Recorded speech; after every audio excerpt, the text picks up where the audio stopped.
Welcome to Modern Day Abigails, a women's outreach of Calvary Chapel, Pearland. 2 Corinthians 5:17 says, "Therefore, if anyone is in Christ, he is a new creation.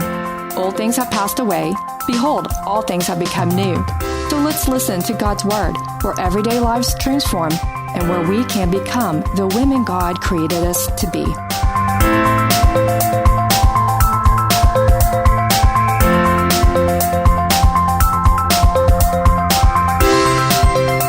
And so look how humbled she is. She's calling herself a maidservant of the Lord. She's following him. Even though he closed her womb, she knows that he can open it. She knows he allowed her to be bullied. God could have stopped Peninnah, but he didn't. He could have told her husband, but he didn't. Because he was preparing Hannah for some bigger picture, and she needed to trust him. How else do you learn trust than in going through affliction and this trial? It makes you build you a good relation and trust if you're willing to go down that route. Some are willing to be Peninnahs. She was going through a trial too. Look where she stayed. In my own self, I've seen it in me. I've seen it in you. I've seen it in the women that we talk to. Trust is only built one way. Exactly. One way. Through practice. Yes. Yes. That is true. And the practice is different for each person. But it's a trial that does it. Some is extensive. Exactly. Mine is very extensive. Exactly. When you've got trust issues from your past. Sometimes it's really a mess. Sometimes our past makes it bigger than it is because it is hard. You know me. I have certain trust issues, but I trust the Lord greatly because He was only one I could lean on during certain times. But when it comes to other people, He's having to teach me how to trust other people. That one's harder for me. Yeah. So trust comes in. Sometimes it's people can't trust the Lord, but sometimes people can't trust other people because they've been so hurt. And the Lord's like, I agree. Yeah, I need you to though. Sometimes he's like, but I need you to trust this person. I need you to work with, because I need you to work with this person. Yeah. So yeah. I mean, know. Yeah. Yeah, she had a rough trial, so did Peninnah, but this is where we're seeing the difference. Peninnah didn't go to the Lord. I don't know if the Lord could have done anything. I mean, not that he couldn't have. He could have. The Lord can do anything. That's not what I meant. Let me try this again, ladies. Back up. Back it up. I don't know. She didn't really have any other options. She couldn't leave him. She wasn't ever going to become a first wife. So the only thing really Peninnah could have done is to be content, like Paul talked about where she was, be thankful for what she did have, and she could have been a blessing to others. Maybe her relationship with Elkanah and Hannah could have improved. Yeah. Now, I'm not talking about creepy, kinky improved. I'm talking about proper improvement. Just to make sure nobody thought I was thinking of really weird thoughts. There could have been some good joy going on in there. They could have had some good family moments, and like you said, she was a second wife. And then like we've said prior, she wasn't abused. Right. She was loved. She was well provided for.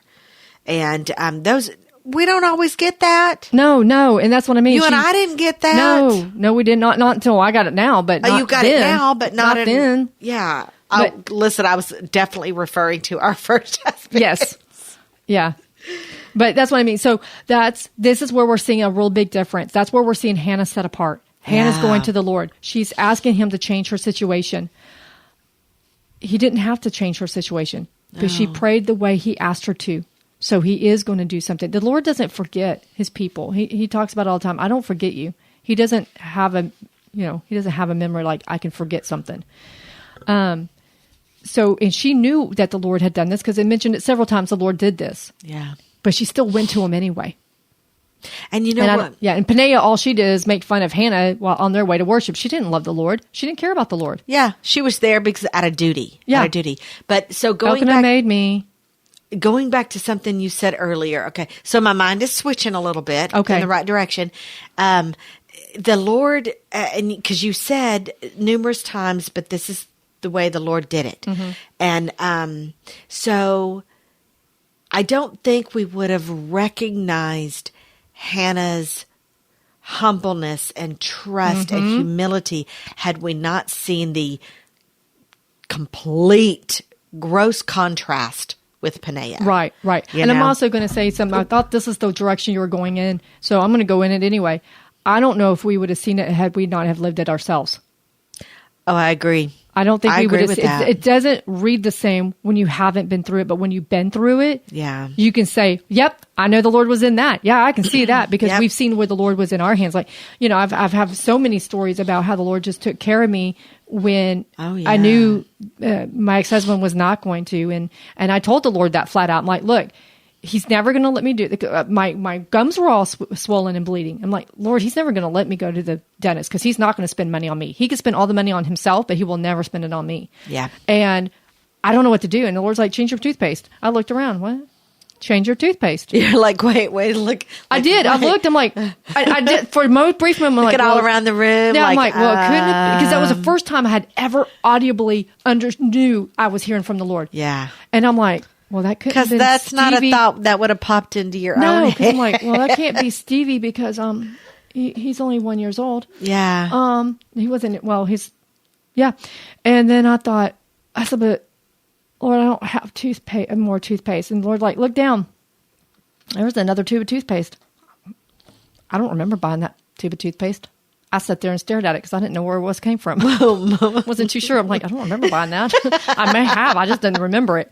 Sure enough, as soon as I brushed my teeth with a new toothbrush, my gums were perfect and healed. There you go. And the Lord took care of it. So go ahead, finish your story. No, I'm just saying the Lord took care of me because I asked Him to and He did it. So I have a story that plays off of that, and it's not, it's kind of gross, but I'm going to say it anyway. So I bought sheets. You already know this story. I bought sheets and for my, because I moved into a new home, and I redecorated the room, bought new furniture, and I bought new sheets, and I couldn't figure out what was wrong with me. I thought maybe I was going through menopause again because I would literally wake up soaking wet to where I could literally wring out my hair, and I have a lot of hair. Yes, you do. And I was literally wringing it out, and this was night after night after night. And I was like, Lord, something is seriously wrong with me. I was getting nervous because this wasn't normal. And the Lord said, change your sheets. I'm like, what? He said, they're not cotton. Change your sheets. And so I went and looked at the sheets that were on my bed, and I don't even know what they were, but they weren't cotton. And I said, this is what I said, Lord, did I have an Anna toothpaste moment? Did I have? That's funny. I'm so getting new sheets. I'm like, oh my God, I had a toothpaste moment. I was so excited. I know it is. It is actually, it's pretty exciting. We're like, wait, after you get through wait a minute, where did that come from moment? Yeah. But I was like, what do you mean change my, and I was like, I don't know what? I don't know what that means.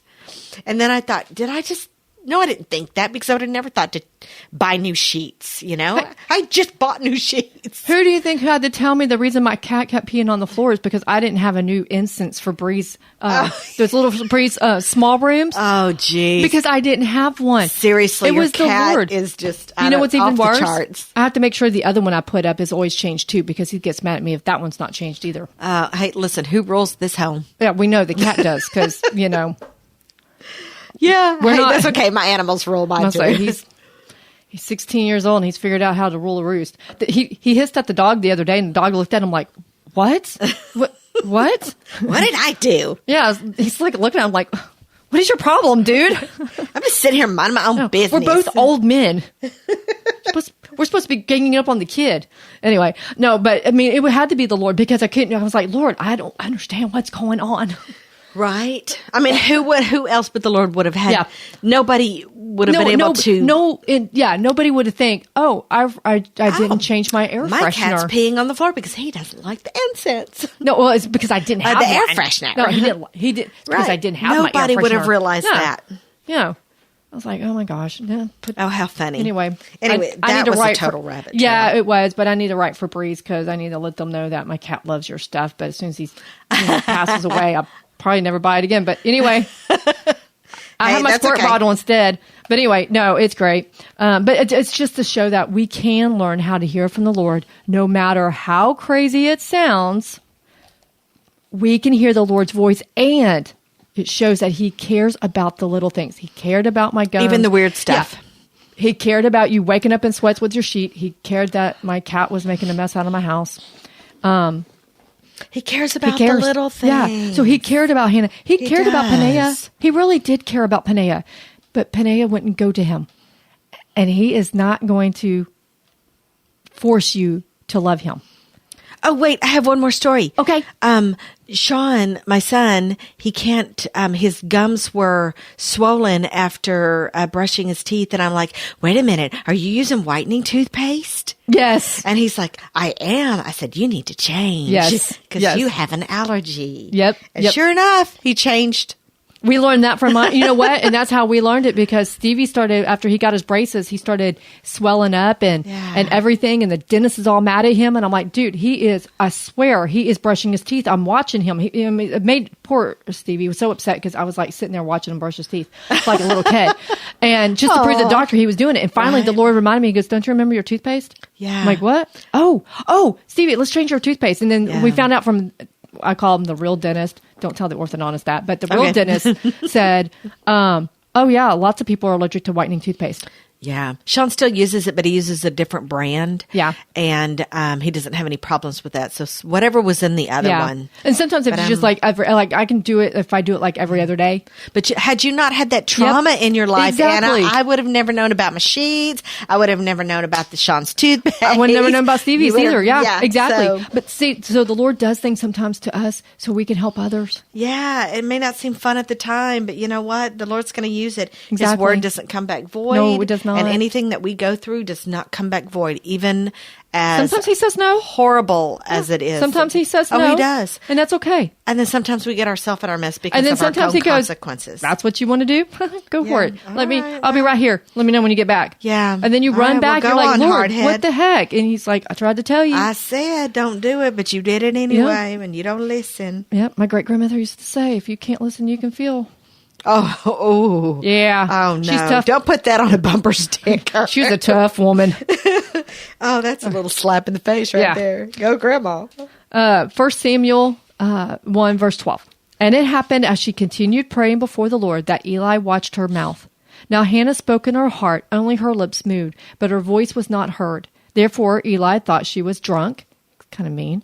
So Eli said to her, that's your go-to? Well, apparently because of, I mean, you know what? I've just thought about it though. If nobody was really worshiping, maybe, it would seem strange if you suddenly had somebody who was actually worshiping. It might look strange to see a true worshiper. You might go to church one day and see some weird people and think, oh my gosh, they're weird, but it's not that they're weird, that they're true worshipers and you just never seen it before. Yeah, that's true. I've been to churches where the people were, I thought oh my gosh, these people are weird. But it was just because they were worshiping the Lord. I had never seen it done that way. Yeah. And it was beautiful. It's just a little weird at first. Yeah, I agree. And so 14. So Eli said to her, how long will you be drunk? You can choose your time limit. Awesome. I'm sorry. He's already fantastic. Yeah. Put your wine away from you. Go, Dad. Remember? But 15. Now this is where we need to pay attention to Hannah and her response. I am not a Hannah yet. This is not how I would have responded. Go, girl. But Hannah answered and said, no, my Lord, I am a woman of sorrowful spirit. I have drunk neither wine nor intoxicating drink. What intoxicating drinks did they have back then? I just realized what I read. Telling. It's not like that. Anything fermented, they could probably ferment all kinds of stuff. What's the difference between wine and... anyway, nor intoxicating drink. Sorry, ladies. But have poured out my soul before the Lord. Do not consider your maidservant a wicked woman, for out of the abundance of my complaint and grief I have spoken until now. Wow. Oh, I agree. My response would have been, look, fool, do I look drunk to you? I do not look drunk. I would have had an emotional thing. I probably would have, I'm not drunk. Why did you need me? Yeah. Do I look drunk to you? I would have been sniveling and, snotty and, and he would have backed away threw a handkerchief and backed away. Oh, see, you and I had two totally. Yeah. I'm a great fool, do I look drunk to you? I've been all snotty and really upset. Why do you think I'm drunk? It's not fair. So she had no, she had restraint. Eli and I would have scrapped. Yeah. Would have too. I'd have gone one of 2 ways. Oh gosh. Anyway, okay, go. But she was not angry. even though there was unfair accusations, probably because she's so used to it from Peninnah, what's one more person? Didn't faze her, yeah. What's one more person? You're right. She's had so much humility, even called herself a maidservant to him. I thought I was all kudos to this woman. And she's like, nope. But look at her words, sorrowful spirit. She even admits, I'm complaining and I have grief. The Lord has never said, don't complain to me. He said, don't complain. But he never stopped us from complaining to him or telling him what our feelings or sorrows are. And they might be completely wrong. We might be completely in error when we're complaining to the Lord. But he will listen and then he will work on it. Yeah, you're right. He does. Sometimes he'll say, you know what? I hear your complaint. Could you now start thinking about what you're thankful for? Yeah. Let's work on that list real quick. And then you're like, I'm sorry I complained. And then, or sometimes he'll remind you, if you don't like this, I could take it away. We complain about dishes. If you didn't have food, I guess you wouldn't have so much dishes now, would you? Right. So sometimes you're washing dishes. You got to remember, I don't like doing Thank you for the food, Lord. Thank you for all the mess. Thank you for the people in my home. Thank you for my animals. I can't believe how much 2 people and 3 animals dishes make. I know. I put them in the dish. A lot. I have dishes for them and put them in the dishwasher. I have an empty nest. I got to do something. But that's what I loved about Hannah. I mean, she took it to the Lord in prayer. She spilled out everything to the Lord. She prayed the way the Lord asked her to pray. And now we're about to see a change because, yes. I was going to say, and look at what she did. Listen, there's nothing you can tell the Lord that's going to shock him. Right, exactly. He is not going to go, He's what? a big boy. He can handle anything you're going to throw at him. And even if you think you sound rude or wrong, you can apologize. Yeah. I've done it. I know I've gone to the Lord and said, da-da-da-da, and then I'm like, I'm sorry. Yep, sorry about that, Lord. That was really out of line for me. Exactly. And you know what? He forgives us. Yep. And lets us move on and do what we need to do. Yep. Ain't nothing you can say or do that's going to shock him. No. It's just never going to happen. He wants us to run to him. How many times did David say, I ran to the Lord? He wants us to run to him. Even when we make a mistake, when we do something wrong, he wants us to run to him and say, look, I'm sorry that I did this wrong. I need help. He's supposed to be our go-to. Yeah, he's our father. So that's why in verse 17, then Eli answered and said, go in peace, and the God of Israel grant your petition, which you have asked of him. I don't even know if Eli knew what she asked, but Eli's like, say. No, but God's speaking through Eli saying, your petition, it's going to be asked of him. And she said, your maidservant find favor in your sight. So the woman went away and ate, and her face was no longer sad. I bet Elkanah was happy. He stuck Eli right there to be there when she got done praying, and then told her he answered the prayer. Yep. And then had Eli speak to her. I mean, does Eli always tell a woman, hey, you look drunk? Or, I mean, was that new for him? First time? Is that a conversation he has often? No, I don't know. But he was there at the right place and the right time. If Eli had kept his mouth shut. Divine intervention. And if Eli had kept his mouth shut, even though it wasn't nice words, they wouldn't have had that beautiful conversation. Right. So it might have started out as a really rude conversation. But you know what, ladies? Sometimes we do start out with rude conversations. Don't react.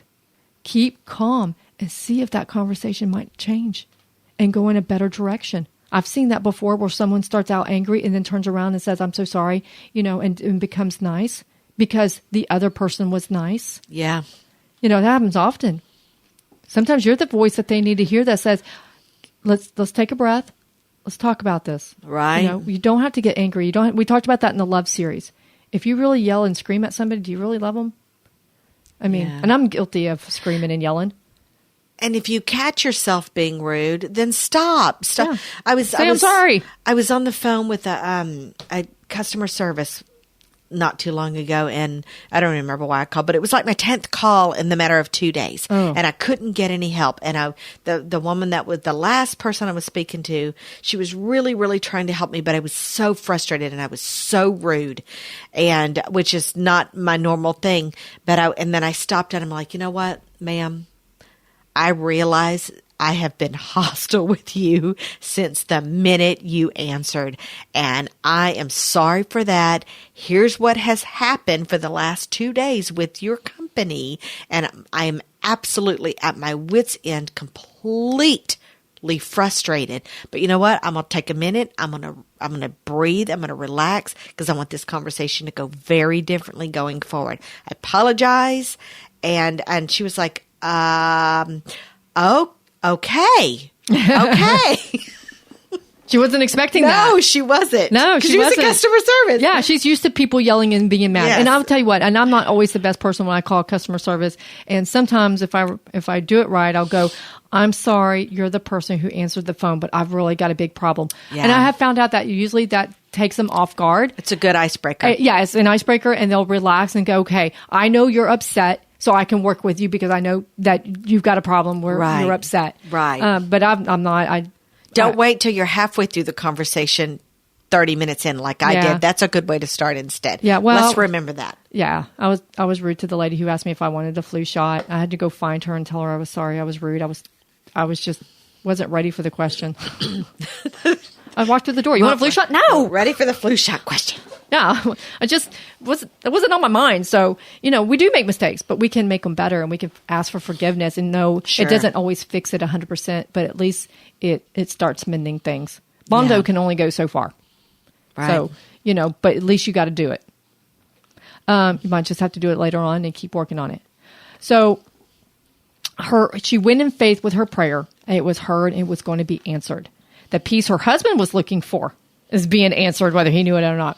And I guarantee you, when she went back and her face no longer was sad, I bet you it unnerved Peninnah. Oh, I mean, no doubt. Elkanah was all happy. She's probably unnerved Peninnah because now Elkanah's going to be happy because she's happy. What are you so happy about? Exactly. Most of the time, joy annoys other people. Oh, it does. Because they don't have it. That's right. That's true. That's a true fact. Yeah. You can have compassion, but don't lose joy over have compassion. You can be sad with somebody, but don't let it steal all your joy. Sometimes we are around people that are just kill buzz. Is it buzzkill? Kill buzz. I don't know these words. I like both. Okay. Say it. They're Eeyores. Yeah.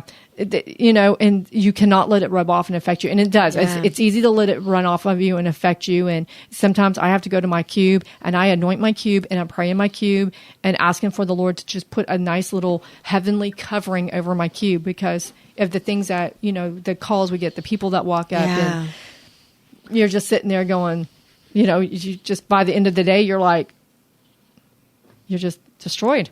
Yeah, so over it. Yeah, you're over it, and you're just like, whatever. But then you ask the Lord to get you back out of it.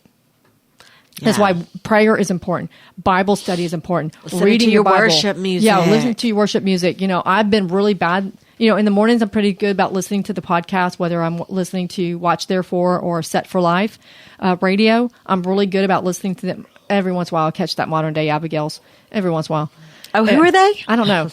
I just catch them every once in a while. They're so fun. I do have to say that sometimes when I do listen to it, it's because I need a good laugh. And I'm like, oh my gosh, we are funny. I know. I tell Anna when I listen to it, I'm like, oh my God, that was funny. We're funny. We're funny girls. We're still funny. Like I said, we don't even realize it. Yeah. But now lately on my way home, I have gotten into that bad habit of just listening to nothing. I think because I've had so much noise all day.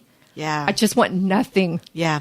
Except where I got car traffic. And then you're just sitting there like, but anyway, I'm just saying yeah, I get that. I totally do. Yeah. So don't let your compassion cause you to lose your joy. Yeah. So, but that's not the same thing. What you're talking about now is not the same thing as somebody who never has any joy. Right. Even when the Lord is swirling around them exactly. with such good things. Yes.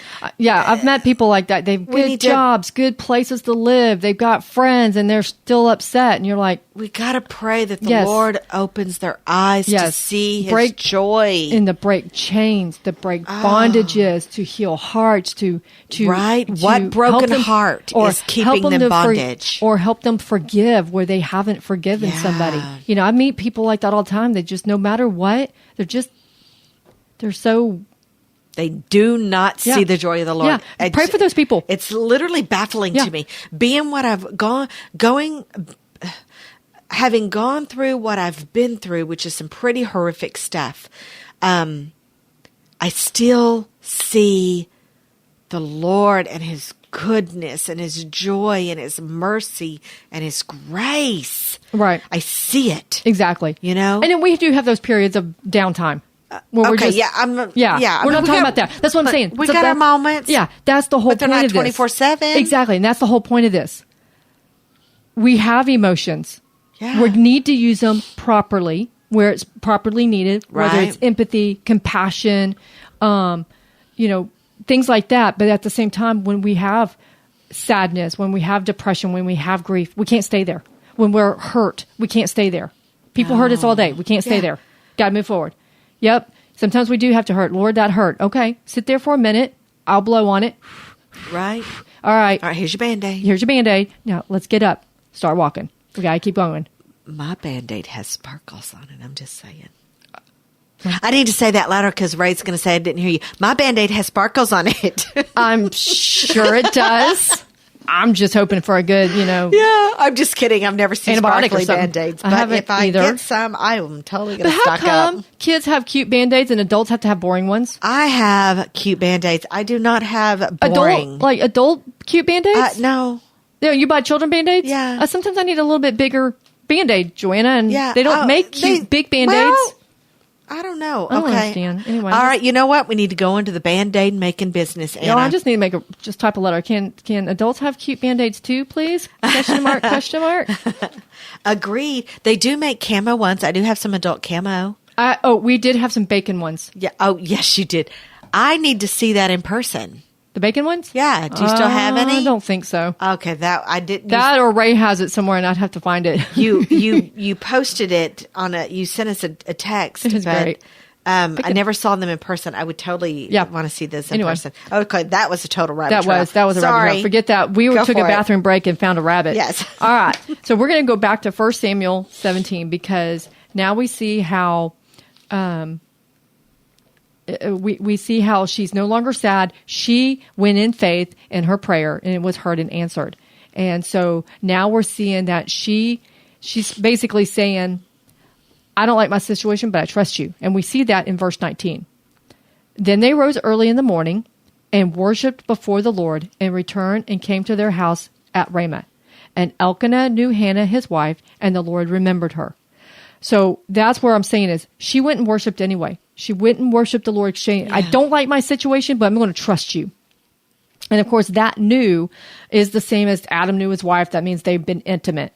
And it's not like the Lord didn't forget her, like, oh, who are you?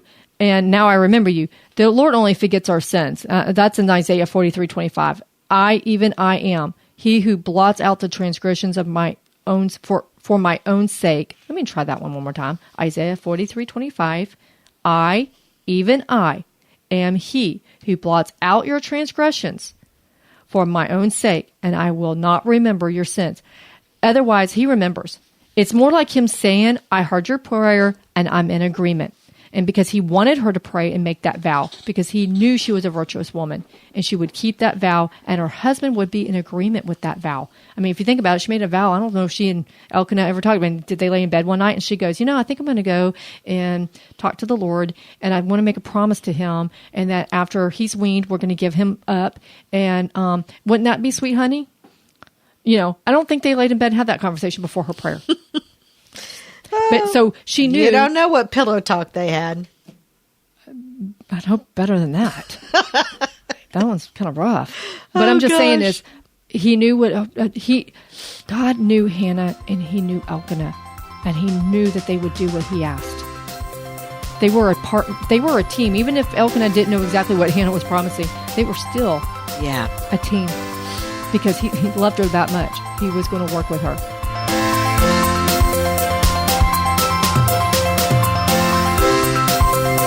Thank you for letting us share our tools to become the women God created us to be.